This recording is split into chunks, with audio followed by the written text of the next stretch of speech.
Olá, com 10 dias de Copa do Mundo no Catar, eu queria fazer algumas observações sobre o impacto político da maior competição de futebol do planeta, o esporte que contagia as multidões no mundo inteiro.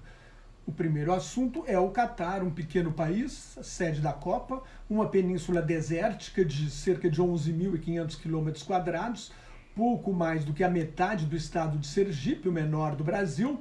É um braço de terra que sai da Península Arábica e entra no Golfo Pérsico. A Arábia Saudita, os Emirados Árabes Unidos e o Bahrein são vizinhos próximos da Península Arábica. O Bahrein é uma ilha que fica em frente à Península Arábica e o Irã fica do outro lado do Golfo Pérsico. Este pequeno país tem as terceiras maiores reservas de gás natural do mundo e as 13ª maiores de petróleo. O Catar tem mais petróleo do que o Brasil. Esta riqueza extraordinária o torna o quinto país do mundo em renda média por habitante, cerca de 83 mil dólares, algo como 437 mil reais por ano por pessoa. Com toda esta riqueza, o Catar se tornou o primeiro país do Oriente Médio a organizar uma Copa do Mundo, talvez pelos caminhos errados da FIFA. A maior crítica ao Catar é o desrespeito aos direitos humanos. O país, que se tornou independente do Império Britânico em 1971, é uma monarquia absolutista da dinastia Al Thani. O emir Hamad Ben Khalifa Al Thani tomou o poder do pai, Khalifa Ben Hamad Al Thani, num golpe de Estado em 1995. O atual emir significa príncipe em árabe, o atual emir Tamim Ben Hamad Al Thani é filho do golpista e está no poder desde 2013. Em política externa, o Catar apoia os extremistas da Irmandade Muçulmana, a mais antiga organização fundamentalista islâmica do mundo, fundada em 1928 no Egito, e apoia o movimento de resistência islâmica palestino, o Hamas, que é filho da Irmandade Muçulmana, responsável pela maioria das ações terroristas contra Israel, pelo menos nos últimos tempos. Eu diria até nas últimas décadas. As mulheres são discriminadas, as relações sexuais entre pessoas do mesmo sexo são consideradas crime e até mesmo relações heterossexuais podem ser criminalizadas. E os trabalhadores migrantes, que fazem todo o trabalho pesado, são brutalmente explorados. Um pernambucano que foi preso porque a bandeira de Pernambuco tem um arco-íris estilizado, foi confundida com o símbolo do movimento LGBTQIAP. Várias equipes europeias foram proibidas pela FIFA de usar a faixa que identifica o capitão nas cores do arco-íris, usar a faixa, a braçadeira de capitão com as cores do arco-íris, que são o símbolo do movimento LGBTQIAP. Os alemães tiraram uma foto histórica tapando a boca com a mão para denunciar a censura da FIFA na Copa do Mundo no Catar. A venda de bebidas alcoólicas nos estádios e ao redor deles foi proibida. Um irmão do emir saiu a passear pela cidade e não gostou das tendas da cerveja patrocinadora da Copa, e a venda foi proibida. O problema todo começa com como o Catar conquistou o direito de realizar a Copa, supostamente, alegadamente, comprando votos de pelo menos parte dos 22 membros do comitê que tomou a decisão. 2 foram demitidos ao tentar vender seus votos a jornalistas disfarçados. Os outros concorrentes eram os Estados Unidos, Austrália, Japão e Coreia do Sul. O Catar era o país menos preparado e com menor tradição no futebol mundial, tanto que perdeu todos os jogos. Em defesa do Catar, o presidente da FIFA, o italiano Gianni Infantino, afirmou que os europeus deveriam passar os próximos 3.000 anos pedindo desculpas pelo que fizeram nos últimos 3.000 anos pelo mundo, como se os crimes do passado colonial justificassem ou absolvessem os crimes de hoje. A Copa de 2022 é o evento esportivo mais caro da história. O Catar gastou 220 bilhões de dólares, 1.160 bilhões de reais, para fazer 7 estádios, centenas de quilômetros de estradas, vários hotéis e um novo metrô. O evento mais caro até agora é a Olimpíada de Inverno de Sochi, na Rússia, que custou de 2014, que custou 50 bilhões de dólares, 273 bilhões e meio de reais, com vários escândalos de corrupção, até a neve era sintética na Rússia de Vladimir Putin, porque a cidade de Sochi, que fica à beira do Mar Negro, é uma das mais quentes da Rússia e foi escolhida para sediar a Olimpíada de Inverno, como se não houvesse neve suficiente na Rússia em outros lugares. Mais de 6.500 trabalhadores morreram durante as obras da Copa no Catar, de acordo com uma investigação do jornal inglês The Guardian. Os trabalhadores migrantes trabalhavam 6 dias por semana sob temperaturas de até 50 graus para ganhar 10 dólares por hora, R$ 52,70. O Catar tem 3 milhões de habitantes, dos quais apenas 315 mil são catarianos ou catarenses. A TV tem falado Qatari, mas Qatari não é uma construção da língua portuguesa. Os portugueses, os pais da nossa língua, usam catarianos ou catarenses. Os outros habitantes do Catar são trabalhadores migrantes que fazem o trabalho pesado, indianos, paquistaneses, filipinos, africanos e árabes de outros países do Oriente Médio. A Copa está sendo realizada em novembro e dezembro, porque seria inviável no verão do Oriente Médio, que quando as temperaturas passam de 50 graus. A Organização de Defesa dos Direitos Humanos, Anistia Internacional, mas as obras foram realizadas durante o verão, entre outras estações do ano. Então, a Organização de Defesa dos Direitos Humanos, Anistia Internacional, estima que o total de trabalhadores mortos na Copa do Catar possa chegar a 17 mil. Numa ditadura, as manifestações políticas contra o regime estão proibidas, mas torcedores de outros países aproveitam a oportunidade. É o caso da torcida do Irã, que está denunciando a violenta repressão da ditadura teocrática dos ayatolás contra manifestantes que protestam nas ruas, escolas e universidades desde 16 de setembro, quando a jovem Mahsa Amini foi morta pela polícia da moralidade por não usar adequadamente o véu islâmico. Um general iraniano admitiu ontem que 300 pessoas foram mortas desde o início dos protestos. De acordo com uma organização não governamental com sede na Noruega, já são 448 mortes. Os manifestantes pedem a queda do regime fundamentalista xiita da República Islâmica e de seu supremo líder, o Ayatollah Ali Khamenei. As empresas e os trabalhadores recusam em apoiar os manifestantes. Não há lideranças organizadas capazes de transformar o movimento numa verdadeira ameaça ao regime, pelo menos por enquanto. A Revolução Islâmica de 1979 começou com uma onda de greves no setor de petróleo. Os ayatolás tomaram conta porque eram a única oposição organizada.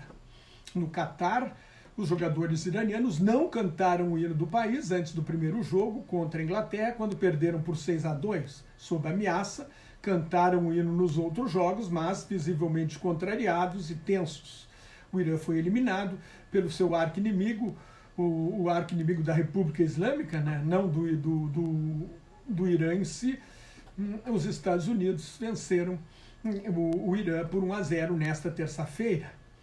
Esta inimizade entre os dois países tem origem na queda do primeiro-ministro nacionalista Mohammad Mossadegh, que queria que estatizou a companhia petrolífera Anglo-Iranian Oil, e Mossadegh caiu em 19 de agosto de 1953 no primeiro golpe de Estado articulado pela CIA, Agência Central de Inteligência dos Estados Unidos, durante a Guerra Fria. O segundo golpe foi na Guatemala contra o presidente Jacobo Arbenz, que nacionalizou as plantações de banana da empresa transnacional norte-americana United Fruit. Em 1954 foi a queda do golpe na Guatemala. Aliás, num curso sobre a política externa brasileira organizado pelo Centro Brasileiro de Relações Internacionais, o SEBRE, o embaixador Gelson Fonseca Júnior, ao falar do golpe militar de 64, disse que também acredita que se deve à pressão de empresas dos Estados Unidos que temiam o nacionalismo econômico de João Goulart e Lionel Brizola. O golpe no Irã deu poderes ditatoriais ao Shah Reza Pahlavi, que já era o rei do país, mas tinha o primeiro-ministro e passou a assumir o controle absoluto da situação, criou uma polícia política, a Savak, acusada por dezenas de milhares de mortes, inclusive de congelar os membros de dissidentes políticos e cerrá-los. Ou seja, uma polícia brutal dentro do Irã. Há 2 meses e meio, então, esse regime violento foi derrubado em 1979 e apareceu e entrou em seu lugar outra ditadura, a ditadura dos ayatolás, do fundamentalismo islâmico xiita. Dentro do Irã, há 2 meses e meio, provavelmente quase todo mundo torceria pela seleção nacional. Com a revolta popular e a violenta repressão, a torcida se dividiu. Muitos iranianos torceram pelos Estados Unidos como uma forma de repudiar o regime que odeia os norte-americanos, que chama de Grande Satã. O outro jogo no mesmo grupo foi entre Inglaterra e País de Gales. Ambos fazem parte do Reino Unido, da Grã-Bretanha e da Irlanda do Norte, mas se apresentam com equipes diferentes na Copa do Mundo, e assim como fazem a Escócia e a Irlanda do Norte, os outros países que formam o Reino Unido. A Inglaterra conquistou o País de Gales numa guerra liderada pelo rei Eduardo I, de 1277 a 1283, ainda por cima, numa suprema humilhação aos galeses. Eduardo I nomeou seu filho sucessor como príncipe de Gales. Desde aquela época, desde o século XIII, o herdeiro do trono da Inglaterra tem o título de príncipe de Gales. Os últimos príncipes de Gales, inclusive, estudam a língua nacional para terem alguma relação com o país, mas na origem era uma imposição da Inglaterra. Hoje o País de Gales tem uma Assembleia Nacional sem os poderes do Parlamento da Escócia. Há um movimento nacionalista que tenta especialmente resgatar a língua nacional. O apoio à independência cresceu de 14% em 2014 para 46% em 2021, excluindo os indecisos. Isso é só sobre as pessoas que já definiram o seu voto num possível plebiscito. Se a Escócia se tornar independente, o que é bem possível por causa da saída do Reino Unido da União Europeia, Gales pode seguir o exemplo. Seria a última descolonização. O maior império que o mundo já viu ficaria restrito à pequena Inglaterra. Na Argentina, depois da histórica derrota para a Arábia Saudita, o governo peronista ficou com medo de que uma eliminação precoce na primeira fase voltaria a atenção dos argentinos para os problemas econômicos internos. A inflação pode fechar o ano em 100% ao ano. O país que, na minha opinião, apresentou o melhor futebol até agora é a campeã do mundo, a França. Mas não é a França da extrema-direita, da Reunião Nacional de Marine Le Pen, que obteve 42 votos no segundo turno da eleição presidencial em 24 de abril deste ano. A França que está bem na Copa do Mundo é a France-Afrique, a França-África, uma expressão geralmente pejorativa que se refere às relações da França com suas antigas colônias africanas, que incluem alguns países mais pobres do mundo, como Mali, Níger, Burkina Faso e Chad. A seleção francesa está cheia de jogadores africanos, a começar por seu maior craque, Kylian Mbappé, talvez o maior jogador do mundo na atualidade, que tem origem camaronesa. Nesta quarta-feira, a França enfrenta uma ex-colônia, a Tunísia, que tem 10 jogadores nascidos na França. Geralmente eles têm direito, e muitos por causa do preconceito, da discriminação que sofrem na França, preferem atuar pelos países de origem de seus ancestrais. Por fim, a Copa do Mundo está acirrando a revolta dos chineses contra o totalitarismo sanitário, contra as políticas brutais de confinamento e restrições ao movimento que marcam a política de Covid-0 do regime comunista chinês. Os chineses veem milhares de pessoas aglomeradas nos estádios do Catar, sem máscaras, sem obrigação de fazer testes, que em alguns lugares da China são diários e exigidos até para ir ao supermercado. Na sexta-feira, um incêndio matou 10 pessoas num edifício em Urumqi, capital da província de Xinjiang, onde há 1 milhão de muçulmanos da minoria uigur em centros de reeducação. Logo, correu o boato de que as pessoas estavam trancadas em casa por causa do confinamento e também de que os bombeiros demoraram a chegar. Durante 4 dias, depois dessa revolta contra as mortes no incêndio, houve grandes protestos em pelo menos 15 grandes cidades da China, inclusive Beijing, a capital, e Xangai, a maior e mais rica cidade chinesa. Num raro momento de liberdade, os chineses pediram a renúncia do ditador Xi Jinping, que praticamente garantiu no mês passado um inédito 3º mandato como presidente, e o fim do regime comunista. É o maior protesto na China desde o massacre do Movimento pela Paz e Democracia na Praça da Paz Celestial, em Beijing, em 4 de junho de 1989.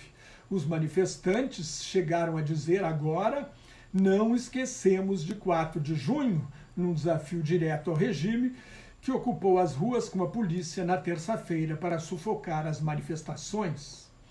É a revolta da folha de papel A4. Os chineses protestam erguendo folhas de papel em branco, papel de ofício, brancas. A mensagem é: não podemos dizer nada por causa da censura, mas vocês sabem o que gostaríamos de dizer. Xi caminha para ser ditador perpétuo, mas o reinado do novo imperador não será tranquilo como até agora. A política de Covid-0 é vítima do seu próprio sucesso. Depois de esconder a doença do mundo no primeiro momento, ignorando o protocolo da Organização Mundial da Saúde, que prevê a comunicação de uma doença grave em até 24 horas, os chineses, então, esconderam a pandemia, a Covid-19, no seu início, mas assim que ficou claro que era uma grave ameaça, o regime comunista adotou uma política de confinamento rigoroso e depois vacinação em massa. Wuhan, a cidade onde surgiu a doença do coronavírus de 2019, a Covid-19, ficou 76 dias em confinamento rigorosíssimo e depois outras cidades, mais recentemente Xangai e várias outras grandes cidades da China foram submetidas ao confinamento rigoroso. A China conseguiu controlar bem a pandemia até o surgimento da variante Ômicron. A ditadura de Xi Jinping apresentou o sucesso no combate à Covid-19 como prova da superioridade do regime comunista chinês sobre as democracias ocidentais, que considera regimes anárquicos, mas as vacinas chinesas não são da última geração, não são vacinas de mRNA, o ácido ribonucleico mensageiro, como as vacinas da Pfizer e da Moderna. Então, as vacinas chinesas têm baixa efetividade contra a Ômicron e suas subvariantes, que são altamente contagiosas. As vacinas chinesas são inferiores tecnologicamente e o regime não quer admitir isso. Com o sucesso inicial, a China relaxou, inclusive a campanha de vacinação, e 250 milhões de idosos não completaram a imunização. E a política de Covid-0 já reduziu o crescimento econômico. No momento, a taxa de crescimento da China está em 3,9% ao ano, mas pode cair dependendo do resultado do segundo semestre. E isso é um problema para o regime comunista, porque com o declínio do comunismo como ideologia, é o crescimento econômico que legitima o poder absoluto do Partido Comunista. Há um pacto social, não escrito naturalmente, em que os chineses se submetem ao regime autoritário em troca da promessa de um crescimento econômico e da renda pessoal.